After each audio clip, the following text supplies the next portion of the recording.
But anyway, welcome back, guys. It looks like it's going to be a weird, short week. I mean, maybe not. Maybe we'll come tomorrow. But if it's saying, why is it saying, yes, share, of course. If it's saying 1 to 3 inches, and that means like there's a possibility of 3 or 4, it seems like maybe a snow day, right? Maybe. I don't know. I can't tell. I can never really tell. But, oh, there's Antonio. I made the right call. Don't worry, Antonio. I got you your lunch. Okay, so guys, we have I thought I changed this to reflect the fact we didn't have class, but whatever. We're gonna combine. We don't have Wednesday. We're gonna do today. We're gonna not really do. So homework is due on Thursday. I will print out copies of it because it is a worksheet page and come around to all the essays today to offer them. But for some people, I'm not even proactive and like not on Teams. Yeah, if you did it on a loose leaf or whatever, that's fine. You don't need to have the Latin necessarily. It's good to have the Latin in the future. If you use Teams, like I would write the Latin out on loose leaf and translate it.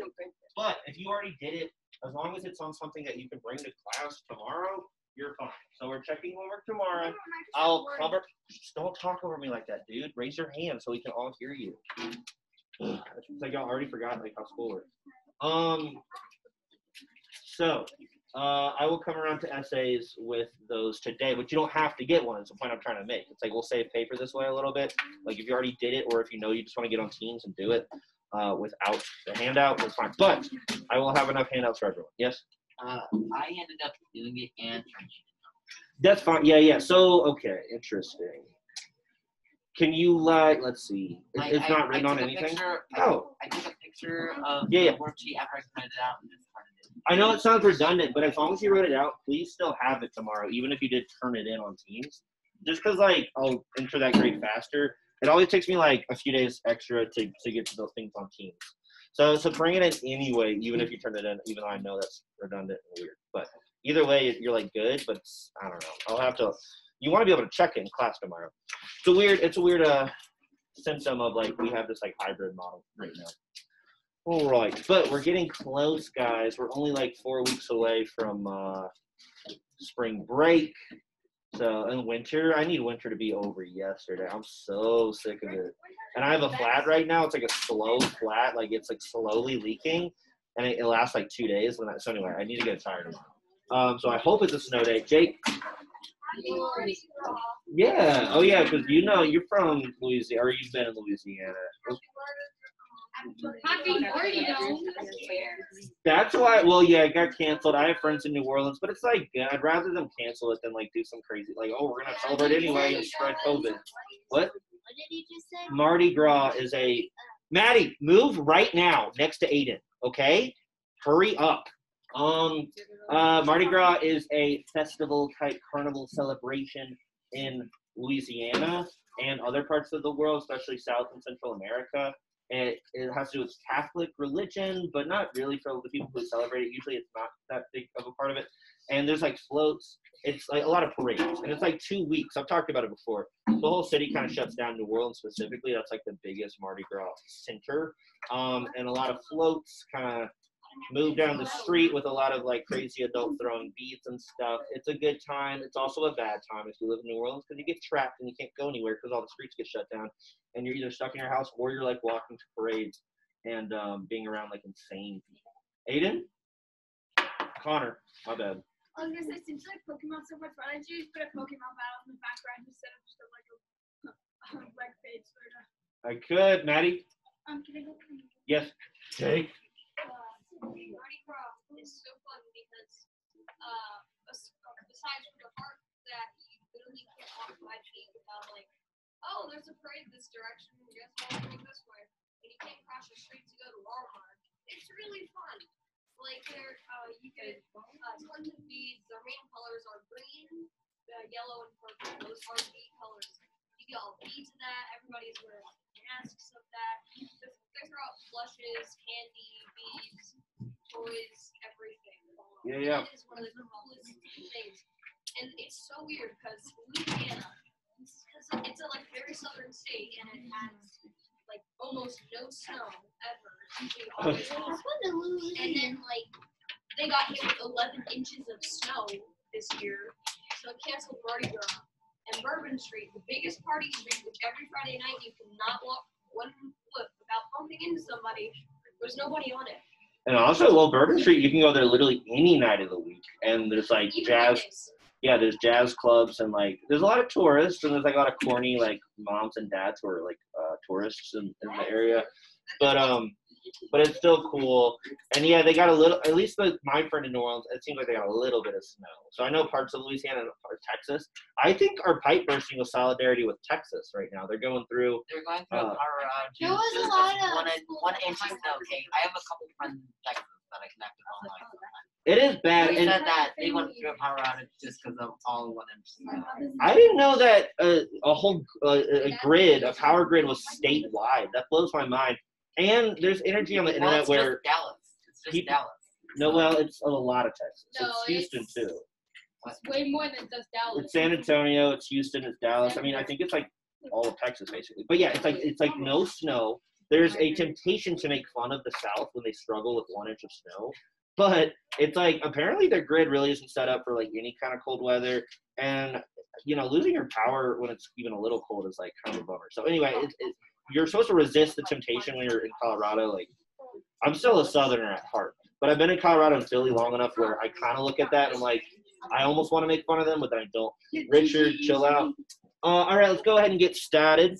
The more you guys talk privately, the less we can have any kind of town hall type conversation. Y'all did pretty good on this vocab, I think, right? Okay, remember perfect tense. Can y'all take it way down a notch?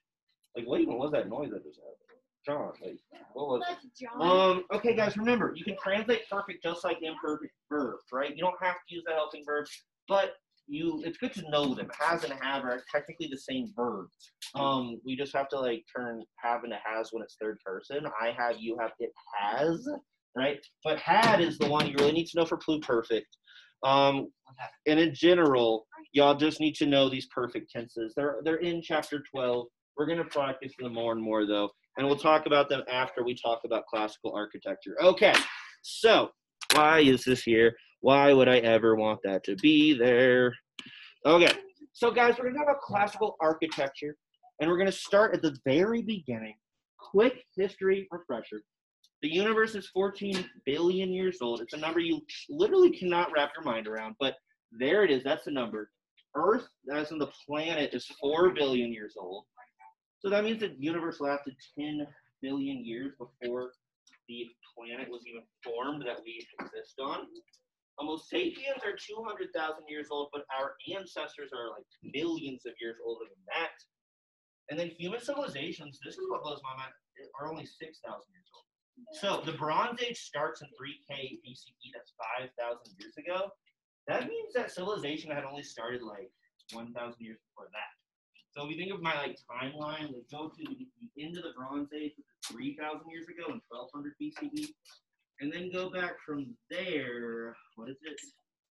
So the Bronze Age begins 6,000 years. Okay, so Bronze Age begins 3K. Oh, so you go back 2K more years, that's when the Bronze Age starts. That's 5,000 years ago.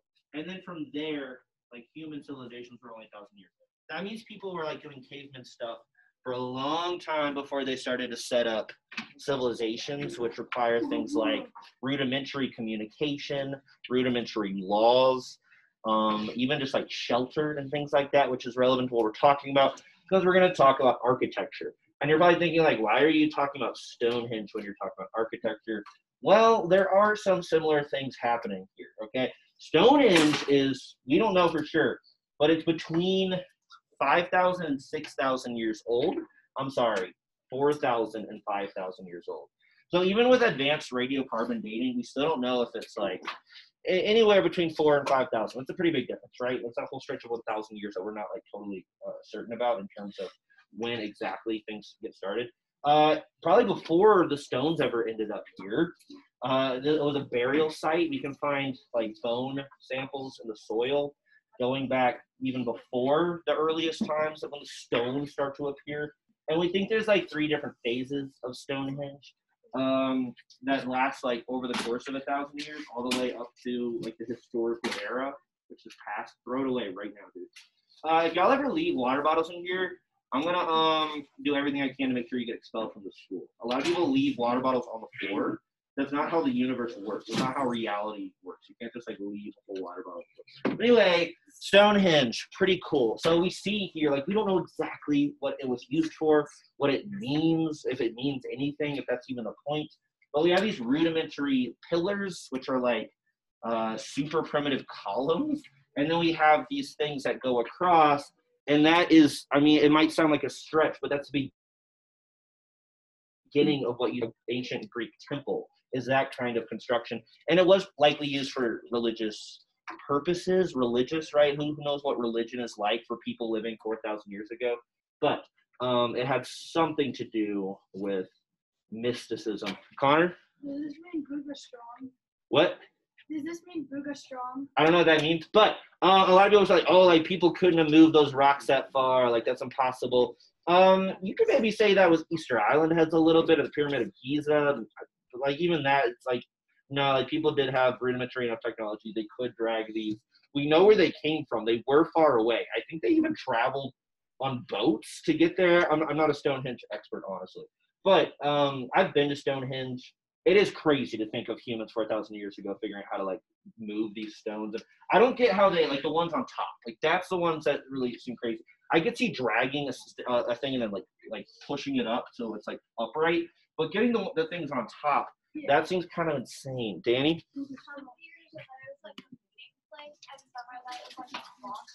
Oh, a clock. Right, so I need to look into it more, but there's something crazy about the way it interacts with like the rising sun at various parts of the year. I should probably go down that rabbit hole a little more.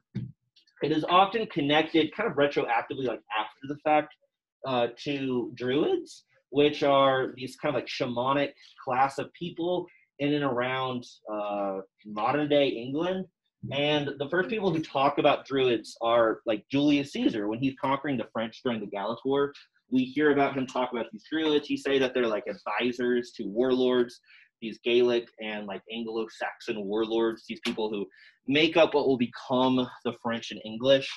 And like the popular imagination gets carried away with Druids nowadays, and they're like, oh, they're like magic people, they're like Merlin.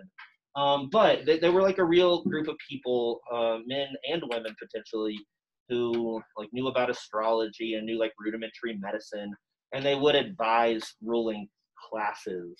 And yeah, they might have utilized Stonehenge somehow specifically, but to what extent, we're not really sure.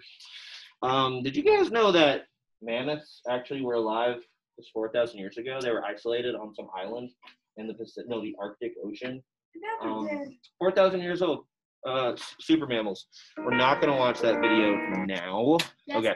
The reason we're not gonna, I'm like building up to the Parthenon basically by starting with Stonehenge, which might seem like a stretch, but we're not gonna focus too much on these kind of crazy constructions like the pyramids or Mesoamerican temples, which are all over South and Central America, like Tenochtitlan and Babylonian ziggurats, because these seem like they're on a different scale than the kind of temples that I'm going to focus on for a little while. I mean, these to me are just honestly way more impressive than something like the Parthenon. Like, yeah, the Parthenon's cool. There's a little more like formality to it, a little more form.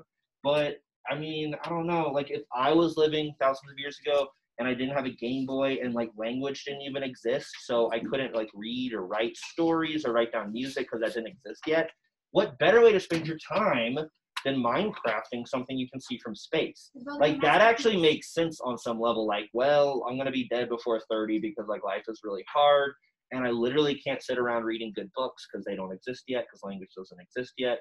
All there is like farming and shooting deer and like making fires. So yeah, I want to make like a giant monolithic structure that actually kind of registers on some level. Maybe in a past life I was somebody who spent their entire life working on a pyramid without ever seeing it visibly change during my lifetime, because that's what it would be like. Like you would just like be like, oh yeah, when I was born, the pyramid looked kind of like it was half finished, and it still looks like it's half finished, even though me and my entire family have been like working on it because we're like enslaved to the Egyptian monarchy.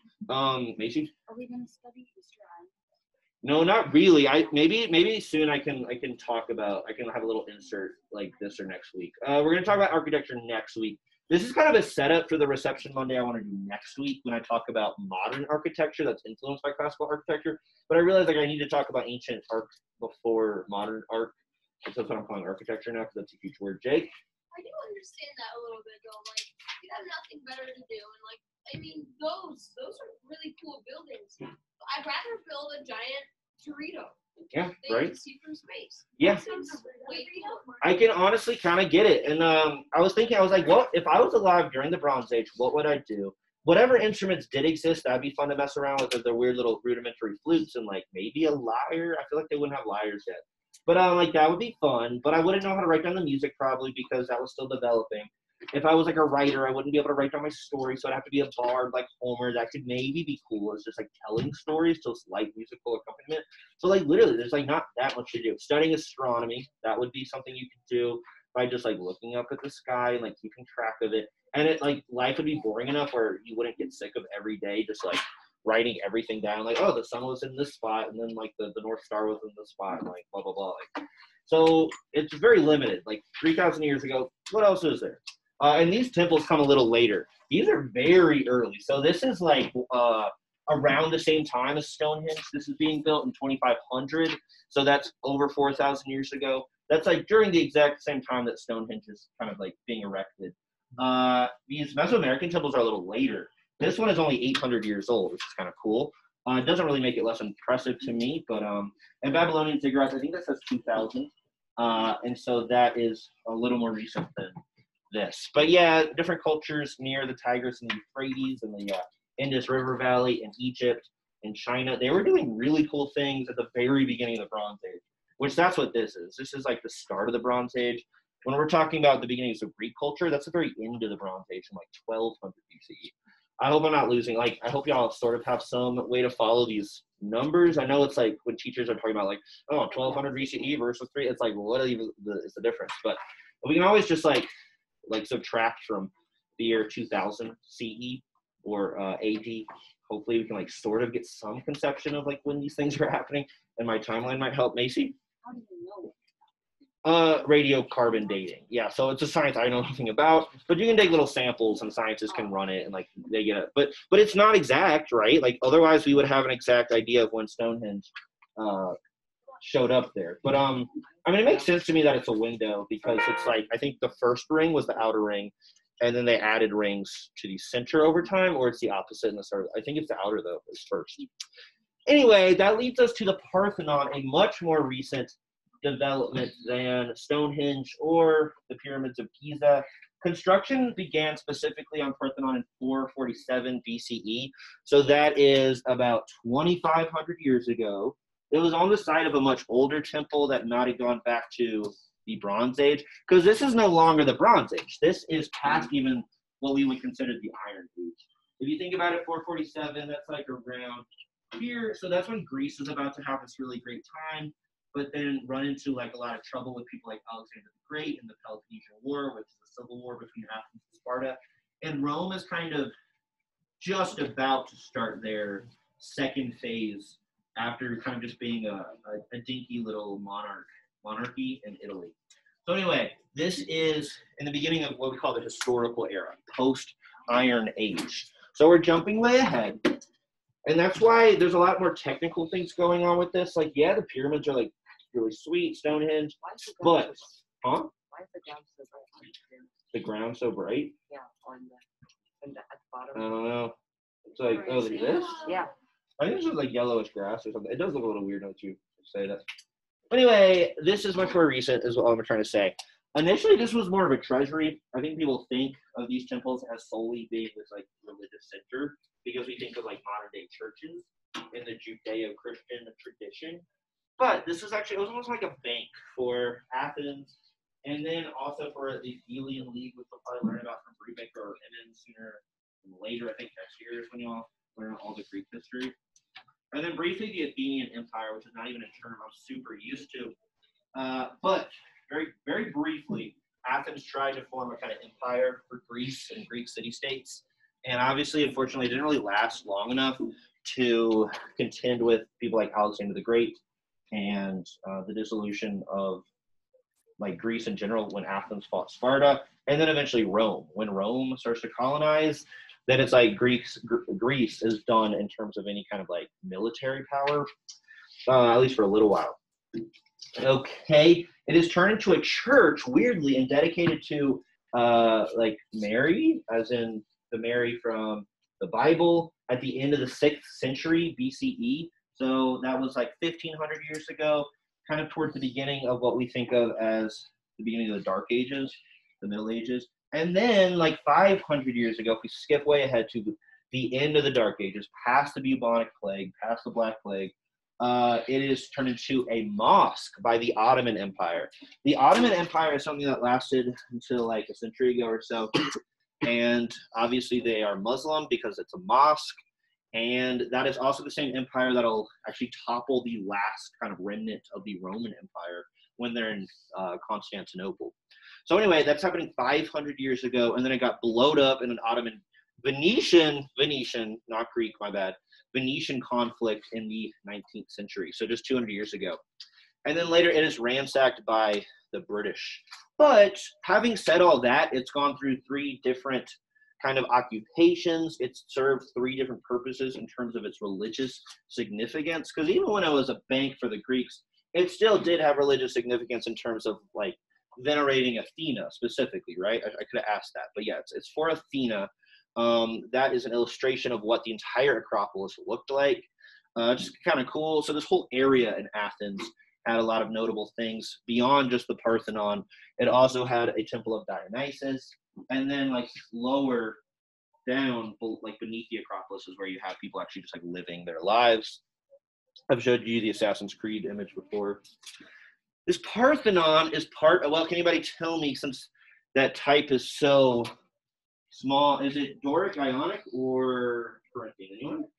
Yeah, it's Doric. You can probably see that. And we'll talk about, if you're like, what does that mean? That mostly, in terms of how we think of it, has to do with what kind of column you have. All right, Ionic columns have the scroll, but it also has to do with the entire, what we call the pediment. Which like people get really nerdy about every detail of this area called the pediment, and we'll talk about it a little bit, but I don't want to get too bogged down in that. So yeah, there's Doric, which this is like the peak of the Doric order. The Ionic, which with scrolls, Corinthian, which comes about later, and then these 2 no one really talks about. If anybody ever asks you how many orders there are in classical architecture, tell them just 3. The Tuscan and Composite, they almost don't really count. That's like, they seem to be really rare. Or as you can see, like Tuscan's kind of just like a weird Doric. Composite is kind of just a weird Corinthian. So Corinthian is more of something that Romans will do, but the ancient Greeks were building temples in the Ionic and Doric style mostly. And yeah, this doesn't just have to do with the column. A lot of people get bogged down with the column. It also has to do with the entire entablature, apparently we can call it, and the way that's set up. So this is more of a Roman style one to the right on top of the Corinthian, a little more simplistic. So there's some nice detailing here in the cornice, apparently is what it's called. The Ionic has this frieze. We'll talk about friezes. And then Dorics also have friezes, but they're made up of these metopes. Also, okay, one crazy thing about the Parthenon that I feel like we still don't totally have a good answer for is that somehow the Greeks knew of this concept called entasis. And that is like, apparently if you curve all of the columns slightly, they'll appear to the human eye as though they're straight. I can barely follow this, but not only does this lead to more structural integrity if the columns aren't actually straight up and down, but it looks more pleasing to the eye. For some reason, when they're actually a little like tilted off center, as you like move away from the center of the temple, they appear more like they're straight up and down. So might not be crazy to you, but I think that's really weird. Like they might have done it because they knew about the structural aspect of it, but it seems like they knew about the optical illusion aspect of it as well. And so it looks straighter to us because it's actually technically a little like off-center, the columns, that is. Anyway, that seems really weird. The Greeks were on some crazy stuff. But really, like all these things we talk about, Stonehenge, it just makes ancient civilization seem really impressive. So yeah, just really quick, I'm not going to dwell on this, but this is called a frieze. I don't like that word because it sounds like freeze, like something's freezing, but it's spelled a little different, and it's like depicting some scene from maybe the Gigantomachy, which is like a giant war that happened between giants and gods in early Greek mythology. And then we have the entire pediment here, which includes a tympanum, and there's a lot of statues up here. People kind of underestimate how big this area is here. I'll show you in a second. There was like full statues depicting scenes in this triangular tympanum thing on top of what I'm calling the pediment, but a slide earlier called the entablature. So we have different words for all of this. There was a statue of Athena, Athena Parthenos, inside of the temple. Here we go. They're using the word pediment. Thank you. And these friezes, we'll look at pictures of them later, include a little metopes, which are like sections of the frieze. This shows you kind of what we have, like people, heroes, gods, and peplos, which is just a type of garment appearing in the frieze. And then along like the long parts of the temple, we have scenes of chariot races and people on horseback, apparently old men and tablet bearers. And so it's just, these are just the different things that show up on the Parthenon. I mentioned after Ottoman explosives went off inside of the poor Parthenon over 200 years ago, this guy Thomas Bruce, Lord of Elgin, made off with a bunch of like artifacts from the temple. And this is a bummer. This is a thing that happens all over Eurasia, especially. There's like things that are sacred to the people of like Pakistan and Germany and like German museums. And these like things that at least at one point were sacred to the people of Greece are in a museum in Britain, which is like a little messed up, right? I think like it's like modern day times. It seems like England would just give them back at this point. But I've not been to Greece. I have been to London, so I'm thankful for getting to see these in person. But yeah, these are the sizes of the statues. I know that the scale isn't amazing here, but these are pictures I took myself when I went to this museum. And they're like full-on statues that would go in this triangular part. So this is a very large area, this area called the tympanum. Look at the people down there and you look at the size of that, and you can kind of see how big it is. Can you see? I can't see any people. Right there. Oh, well this... If you go back to the one that you showed us before. Oh, yeah, okay. But anyway, yeah, they're really big. So not all of them are even together, even for Lord Elgin. He didn't, like, get the most, like, pristine parts of it. But very big chunks of this temple are in the British Museum. And he says that he got permission from the Ottoman Empire, which it was, like, Greece was under Ottoman control at the time. But, yeah, again, it's like, well, why not nowadays? Like, England can give it back to Greece. Because you can go to the Parthenon. I think Chartier has been. And a lot of it is intact. A lot of it has kind of been refurbished. But, I mean, they're straight up missing parts of their pediment. It's weird. There's also, as we talked about in Percy Jackson, a replica of this in Knoxville? Yeah, Oh, yeah. I just realized my little sister's living in Knoxville right now. That's You have a sister? a second. I have 3 sisters. That's a second reason to go visit that area. Yeah. I would like to see it. Bring him in sometime. And it's like a museum inside of it. Yeah, it's That's cool. Oh, wait, if you go back, What? go back to that picture, if you look at the cars and then kind of like England right before, you can see how huge those statues are. Yeah, this is huge. Yeah. It's actually nice that we see a few cars right there for scale purposes. Another Doric temple is the Temple of Zeus. I think this one almost gets overshadowed by the Parthenon. It seems equally as impressive. It's built around the same time, and it's destroyed less than 1,000 years later, either by an earthquake or this emperor, Theodosius II, who was literally persecuting pagan religion. Isn't that such a flip? I think we think of the Romans as harassing Christians early on, and that happened a little bit here and there before Christianity actually took over Rome and became the norm. But once it did that, Roman emperors were literally going out of their way to, like, what's the word? Destroy pagan sites that were important to pagan religion. We've talked about before, I think Paganus just means the countryside or like rural, because for a long time it's just like the people who weren't in the major urban areas were the ones who had not converted yet to Christianity. It was like people out in the countryside who maybe just hadn't heard of it, who were still worshiping Jupiter and Mars and Pan. And so that's why we use the word pagan to describe those people nowadays. But, before Christianity, there was no, pagan religion. That's something that comes about after Christianity kind of becomes the norm. But apparently you can still go to the temple. Well, okay, this is a museum that must be near it with relics of it because, unfortunately, I have a picture eventually. Unfortunately, nowadays it does not, I laugh, it's kind of sad, but, this is what's left of the temple now. It's kind of sad. And it's famously depicted, very, very loosely in the Hercules movie. The place he goes is clearly a reference to this temple. But I was kind of disappointed to see it's definitely not on this hill type thing. This is them wanting it to be on an necropolis. But yeah, Olympia. It was a minor city-state. It's not even an important city-state, but they had their own really good temple of Zeus. Yeah. And so this will segue us into talking briefly on the 7 wonders of the ancient world, because it apparently housed this, I think it's around 50 feet, huge statue of Zeus. And that's what Hercules is ripping off of the Disney movie. And this is cool, though I should note, he's only a few feet higher than Athena Parthenos, which we only have copies of that was in the Parthenon. So both of them had really big statues on the inside. And those are both half the size of Colossus of Rhodes. That is the temple in Assassin's Creed. Still haven't gotten there because I can't get into that game for some reason. We have the Temple of Artemis. We're about to talk about the 7 wonders, but this is in Turkey. So I know this is kind of hard to see, but Greece would be right here. This is Turkey, called Asia Minor back in the day, or maybe Anatolia. And so it's kind of on the west coast of Turkey. And this, can anybody tell from this tiny picture what order this is, anyone? That's Ionic. Yeah, this is Ionic. Yeah, because you see the scroll, the wrapping scroll, right, Maddie? Yeah, and of course it's not there nowadays at all. But this is one of the 7 wonders. It's one of 7 churches in Asia referenced in the New Testament.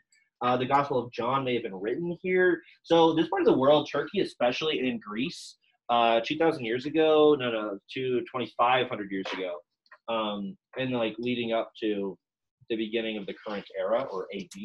Those are areas that are very important to the New Testament.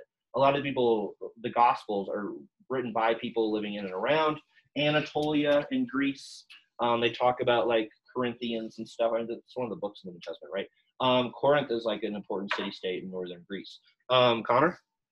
These changes look like something you'd see in a before and after workout picture. You see before you're a giant fat person, after it's one skinny stick. I'm what? Yeah. I wish some of these were a little nicer. These because I'm sure it looks a little more impressive than this. This makes it look really pitiful. But at least we have replicas and we have an understanding of what they look like. This is a temple. This is a theater nearby to Ephesus. This is a sick info. Okay, so 7 wonders of the world, right? This is good too, but I really like this infographic. The 7 wonders of the world. We have the 2 temples I just talked about. For some reason, not Parthenon. I realized the Parthenon is not one. Instead, the Temple of Zeus and the temple I just talked about of Diana, I think it's this one right here. Those are 2 of the 7 ancient wonders of the world. We have the pyramids of Giza, which is that a really weird version of it. We have the Pharaoh's lighthouse in Alexandria near the pyramids of Giza. We have the Hanging Gardens of Babylon, the location of which we don't really understand. The Colossus of Rhodes, which was this huge guy that was kind of welcoming people to the port of this island, Rhodes, north of Egypt. And there's some Babylonian thing that I don't think people actually care about. But there they are. There we go, Mausoleum of Halicarnassus. That's one I never remember. It doesn't sound that cool, TBH, honestly. But yeah, these last 2 temples I talked about are 7 wonders. And this is a little hard to read if you don't know what you're looking at. But this is the beginning of AD/current era. How does it say BC? Oh, no, this is down here. And this is how long they last. So the bottom half, this is going, we're, in terms of the timeline, we live here. And this is how long they last. So the pyramids of Giza are the only ones that are still around. They're the oldest, too. Isn't that crazy? The oldest ones. So they basically count as, it's not even, man-made at this point. It's, almost a natural occurrence with these pyramids. Because they're just so, they're just always there. They're never going to go away unless, they get nuked or something. But all the other ones, don't last more than 1,000 years, sadly. Hanging Gardens and Temple of Artemis are really old, but they don't make it past the 3rd century, so 700 years ago or so, and they're gone. Statue of Olympus, or at Olympia of Zeus, makes it a little longer. Oh, I guess it's technically the statue itself, not the temple. It's kind of interesting.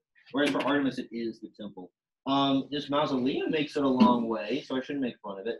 Colossus of Rhodes, the one I wish existed still the most, was not around after about 1,500 years ago. And then we have the lighthouse, which made it. Dang, I didn't realize the lighthouse made it that far. So, yeah, I mean, these are some illustrations of what they looked like. Those are some slightly less images. Kylie? Yeah, was I looking? So I don't know how big the lighthouse was, but Colossus of Rhodes, this is a cool little graphic. It shows you the construction of it. It's apparently it's over 100 feet, which that means it's twice the size of the statue of Zeus and Athena Parthenos. But, what was I going to say? Like nowadays, really big skyscrapers are like over 1,000 feet. So it's obviously dwarfed by skyscrapers now, but at the time, that's like insane. That's really crazy. I don't know. 1 second. I guess, yeah, Statue of Liberty isn't huge. How tall is the Statue of Liberty? It's 305 feet. So the Statue of Liberty is only 200 feet, only 200 feet taller. Hanging Gardens. Do we actually know where that? I need to look more into that. For what I understood, we didn't even know for sure where they were supposed to be. Oh, yeah. They may never have existed. And if they did, might have been north of Babylon.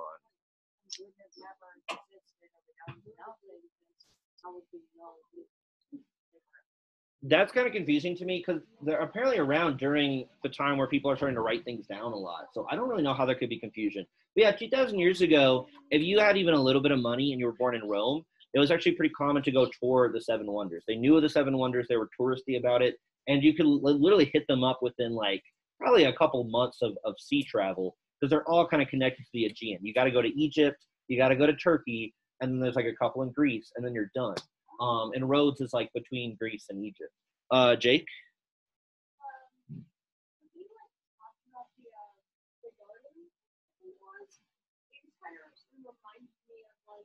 So this is like kind of off topic actually. There's this place in the world where they found preserved trees and grounds like about like not even broken in a million years. Oh, yeah. And they're like it's totally closed off. It's not on site anymore. That's awesome. Really old trees and turtles. Really old trees and turtles are they blow my mind. Turtles are like the oldest living things. Some of them. And then like trees too, obviously. Okay. So I'm going to talk briefly on Roman temples. So we looked at 2 Doric temples, 1 Ionic temple that's actually in Asia Minor. Maddie Dugan, you need to like chill out, like it's a lot. But let's talk about some Roman temples briefly. This one is called Baalbek, also called Heliopolis, and it's in Lebanon. So Lebanon, that's in what we think of as the Middle East. It's like down here, south of Turkey. But that just gives you an idea of how far-reaching the Roman Empire was, that some of these temples we'll look at, like this one too. This is in France, modern day. But obviously after Julius Caesar wilded out for 10 years and like conquered all of France for Rome for hundreds of years, they're going to build beautiful Roman temples there. Can anybody spot what kind of order this is out loud? Yeah, that's Corinthian. I think so that, I almost can't even, that might be like Tuscan or one of the weird ones they talked about because it's almost hard to, or like composite, but this is a very classical Corinthian. Corinthian is like, it looks almost like some kind of plant, like blossoming. Connor? I was gonna ask, why do people keep arguing over like what's the oldest possible thing on Earth when you're like standing on the oldest possible thing is Earth? That's true. That's true. This was a temple that was really appreciated by Thomas Jefferson. We'll talk about that more next week when we talk about. I'm about to move you, Caitlin or Maddie. I can't decide which. But it probably helps if you face forward, Caitlin. So we'll talk more about modern architectures being inspired by classical architecture. This is one specifically Thomas Jefferson really liked. He traveled in France. I don't know if he ever made it to Italy, but he got close enough to Italy to find out about pasta, and he really liked pasta.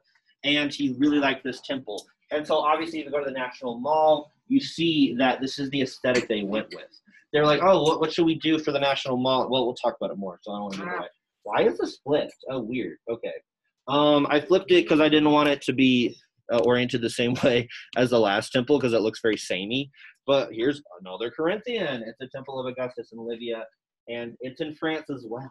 Okay, I'm building up to a temple that's actually in Rome, because there are plenty in Rome. When you guys eventually maybe go on maybe the same trip in like 2023, you'll be able to see a lot of these temples. A lot of them are in states of ruin, but some of them are pretty nice. Just briefly, a digression about like Roman households. I guess I'm focusing on temples clearly, but we want to just like talk about architecture in general. Roman domi, like a domus, as in a domicile, were made of stone, plaster, and brick and tiled roofs, whereas like older Greek houses were made from like mud bricks and maybe some wood. So we have some more advanced materials being used here. We've talked a little bit about the layout of a Roman household with this front area that had like a little like pool and like a sunroof to collect water, called the impluvium. And then they had this peristylum area, which seems kind of cool. It's like their version of a backyard, but also sometimes a dining room. And often they would have a dining room that was inside as well. But sometimes they would dine outside if the weather permitted. And we have some beautifully preserved versions of Roman houses, thanks to the horrible catastrophe that is Pompeii. I was struck by this house, which I think is in Herculaneum or Pompeii, because this looks like something, I don't know, this doesn't look like, it almost looks like it could be something built in America, like an old building in America. Maddie, chill out. Move right now in front of Danny. Thank you. One weird thing, guys, if you ever go to Europe or if you've already been, is you'll notice buildings that are way older than anything in America. Nothing in America is older than 300 years old in terms of buildings, because Native American settlements they're either like in like reservations or they were like destroyed at some point. But you go to Europe and suddenly you're looking at like 400-year-old building. Anyway, this is a really old building, but to me it almost looks like it could be like a somewhat modern building that fell into disrepair. Just kind of like, it's weird to me. Those are Roman houses that would be inside of the city, but we also have villas, right? Villa is still a word used nowadays. We had Villa Urbana that were like kind of on the outskirts of the city, not too far from Rome, for richer families who like wanted to escape the city, or like maybe just had a small house, a pied-à-terre in the city, a foot on the ground, which is a term for when you have like a summer home if you're rich. And then Villa Rustica as in like countryside, that were deeper in the countryside. And those were more like full-on farms, where you'd have like tens of slaves employed, helping you create some crop. And then we have insulae, which are like apartment buildings in Rome. And these are really common in the slummier areas of Rome, where things are really condensed and crime was a little more intense. The Suburra was a part of Rome that was filled with these. And yeah, a lot of these are built out of wood. And like the reason the people first came about with the concept for like firemen is because of these things. And I think Augustus eventually has to set a limit on how far they go. Because even then, we were starting to see like early skyscrapers, even 2,000 years ago. But they'd go up in flames because somebody would try to cook ramen or something, and the whole thing's made of wood, and it would just go up in flames. It wouldn't have been ramen. It would have been like some weird hummus type thing or lentils. But there you go. That's why they're cool. Those are brick walls of well. And that leads us to the Pantheon, which is the most well-known Roman temple, basically, par none. Is it used to talk? Yeah, I don't think it's used to tell time, but it does have this really cool thing called an oculus, which is just, it lets in the sun. So I do think they have a thing to put on top of it for like winter paintings, I guess. Because yeah, this is still around. It's held up pretty well. It's first built under Augustus, but then it has to get rebuilt under Hadrian over 100 years later. And so Hadrian's the one who's responsible for the way it looks now. But at least a couple parts of it were maintained. A lot of it was lost in a fire. But yeah, so like it's rebuilt so quickly after its initial construction that it's very much still authentic to the initial construction. This spherical dome aspect of it is very unique. So like this front part of it, that goes back to the Parthenon for sure. But then the roundness of the actual building is very weird. And it's hard for me to understand because I'm not a physics guy. But apparently laying the bricks to like form, you can sort of see here, the dome here is like very advanced and weird. And you have to use like lighter and lighter bricks as you go up so that it's actually structurally sound. But it is in fact very structurally sound. Let's see if this works. This is a quick video that I hope it's loud enough. Rome, Italy. In the busy streets stands one of the greatest architectural wonders from ancient Roman history, the Pantheon. Its magnificent design is a lasting testimony to the genius of Roman architects, and it stands virtually intact nearly 1800 years after it was constructed. The true purpose of the Pantheon remains a mystery. The word Pantheon translates to all gods, so it is believed that it was originally built as a temple to all Roman gods. The Pantheon consists of two principal parts: the porch, which is very classical Greek in presentation, and the circular main building, the rotunda, which is much more Roman in style. Writing in the front side of the Pantheon translates from the Latin: Marcus Agrippa, son of Lucius, having been consul 3 times, made it. The bronze doors of the Pantheon are over 6 meters high. The rotunda, built with brick and concrete, was originally faced with white marble to match the porch in appearance. The walls of the rotunda are 6 meters thick, and to support its enormous weight, relieving arches were built into it. The most fascinating part of the Pantheon is its giant dome. With a diameter of 43 meters, the dome was the largest in the world, and nearly 2,000 years later, it still remains the largest unsupported dome in the world. On top of the dome, there's a famous hole, the oculus, meaning eye in Latin. The oculus distributes the weight of the dome and is the only natural source of light in the interior. The Pantheon was built for wonder and prestige. When Michelangelo first saw the Pantheon in the early 15th century, he proclaimed it of angelic and not human design.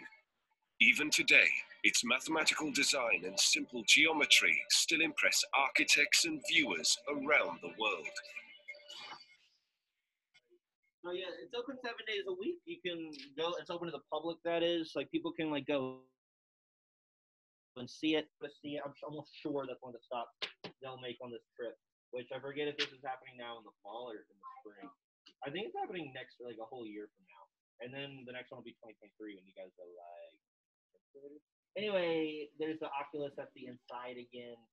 That's a cool illustration of what it might have looked like a while back. But yeah, it's a church now, by the way. It's a Catholic church. You can apparently have your wedding in the Pantheon, rather, which is kind of cool. And anyway, that leads us to the end of my discussion where, you know, we have all sorts of other modern architecture styles, or not modern, that's the wrong word, but post-classical.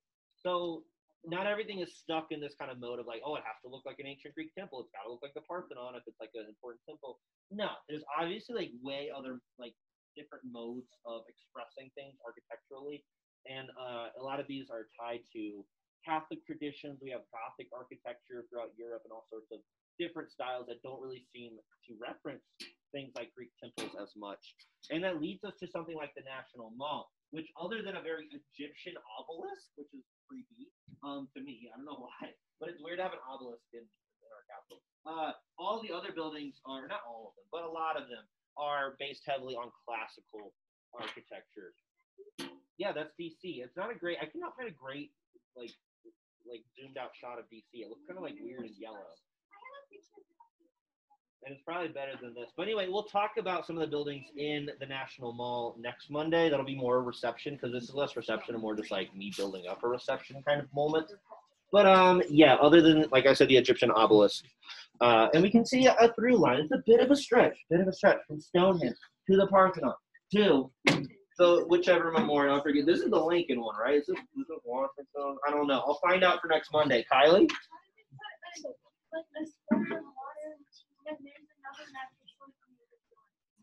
Well, what do you mean natural what? Oh, is there a pond? I think the idea is the reflecting pool is that it can reflect the either of these depending on what angle you're on. You like see a double of the monument itself in the water. Aiden, chill. And then until the bell rings, I'll play this test. Homework is due tomorrow. Try to bring an official copy of it. This is a really I'm with sweet. This Dr. is Bernie awesome. Fisher, He the talked about things that creator did of not talk Rome about like the Report. Colosseum. It's a beautiful day, and we're flying low over the Sorry, Tiber he's kinda River. quiet. This is Rome in the year 320 CE. You see this big plaza. That's the so-called Circus Flaminius, beyond which is a theater, the Theater of Marcellus, and to the left is the Capitoline Hill. And now we're approaching a large stadium, a place for sporting events. This is the Circus Maximus, used for the chariot races, among other things. It also was used for parades, for example, the Triumphal Parade. It could seat up to, we think, 250,000 people. It was quite a big. I don't mind. I don't know. I gotta get my tire changed, so. I don't like Me neither, but like. I mean, I can try and figure out how to send a video in the chat, but my iPad's not good enough. Some people have sent me videos in to turn in like a graded thing. I can't. She said that she needed a video on Teams so that I try to upload it on my phone, but my phone said it was like 2 5 Yeah, technical issues for sure. at least 15 megabytes. 15 megabytes small. Oh, no. We had water bottle. Water bottle. Yeah, we lunch. Oh, okay.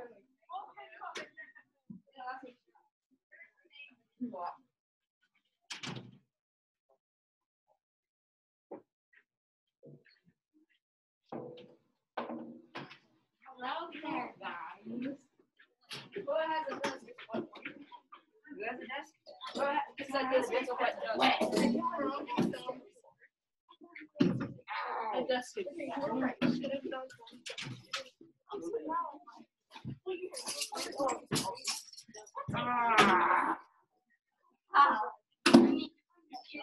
Smells like bananas.